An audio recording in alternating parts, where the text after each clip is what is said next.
Union পরিষদ আইন 2009-এর 26 ধারাটি সংবিধানের সাথে কেন সাংঘর্ষিক হবে না এই বিষয়ে আমি রিট পিটিশনটি দায়ের করি। আমি এবং আমার গানের ফ্রেন্ড মিস্টার তানভীর আহমেদ আমরা মূলত চ্যালেঞ্জ করেছি একজন ইউনিয়ন পরিষদ চেয়ারম্যান নির্বাচন করতে গেলে তার সেকশন 26 অনুযায়ী কোনো শিক্ষাগত যোগ্যতার প্রয়োজন হয় না। এই বিষয়টি বাংলাদেশের সংবিধানের অনুচ্ছেদ 7, 27, 28, 29, 59, 60 অনুচ্ছেদের সাথে সাংঘর্ষিক এবং মূল বিষয়টি হচ্ছে একজন ইউনিয়ন পরিষদের চেয়ারম্যান তিনি গ্রাম আদালতে বিচার করতে পারেন। গ্রাম আদালতের প্রধান তিনি। এই গ্রাম আদালতের তফসিলে গ্রাম আদালত আইন 2006 সর্বশেষ সংশোধিত 2024 এই তফসিলে দুই ধরনের আইনের কথা বলা আছে। সে ফৌজদারি এবং দেওয়ানি দুই ধরনের বিচার করতে পারে। তার আর্থিক অধিক্ষেত্র দেওয়া হয়েছে 3 লক্ষ টাকা পর্যন্ত। সে একজন ইউনিয়ন পরিষদের চেয়ারম্যান গ্রাম আদালতের প্রধান হিসাবে 3 লক্ষ টাকার সমমানের বিচারিক ক্ষমতা তাকে দেওয়া হয়েছে।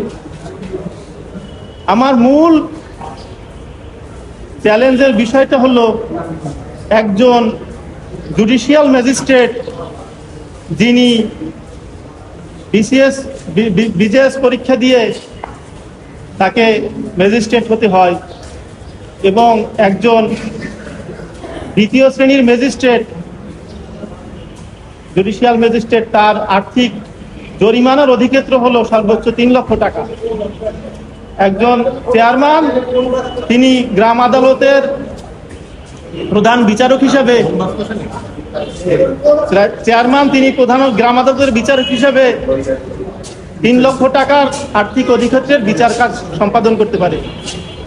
তাহলে একজন শিক্ষাগত কোনো যোগ্যতাহীন ব্যক্তি কিভাবে একজন জুডিশিয়াল ম্যাজিস্ট্রেটের সমপরিমাণ আর্থিক অধিক্ষেত্রের বিচার সে কিভাবে করবে, তার সে আদৌ যোগ্যতা সম্পন্ন কিনা, এই বিষয়টি আমি মূলত চ্যালেঞ্জ করেছি।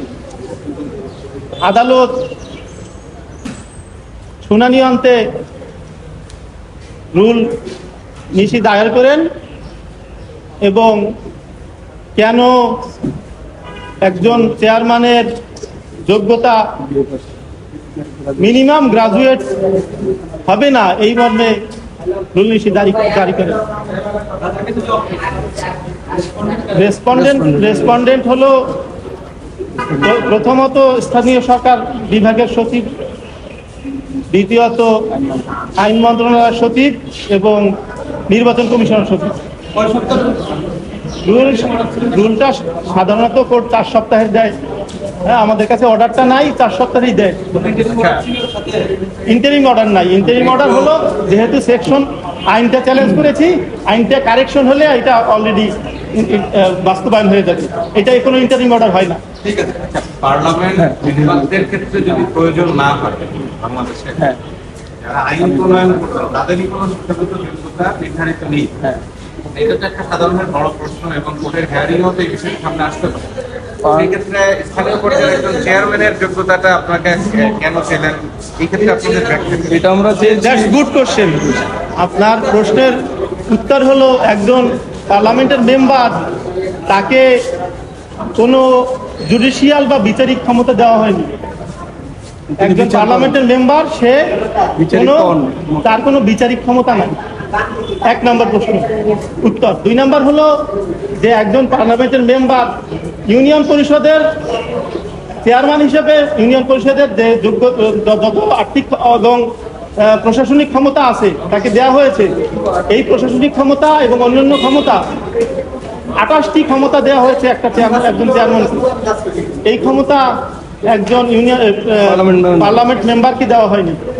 সুতরাং যেহেতু বিচারিক ক্ষমতা একজন ম্যাজিস্ট্রেটের সাথে সাংঘর্ষিক, একজন ম্যাজিস্ট্রেট তাকে 3 লক্ষ টাকা সমমানের দ্বিতীয় শ্রেণীর ম্যাজিস্ট্রেট, জুডিশিয়াল ম্যাজিস্ট্রেট, সে বিচার করতে পারে, আর্থিক জরিমানা দিতে পারে 3 লক্ষ টাকা।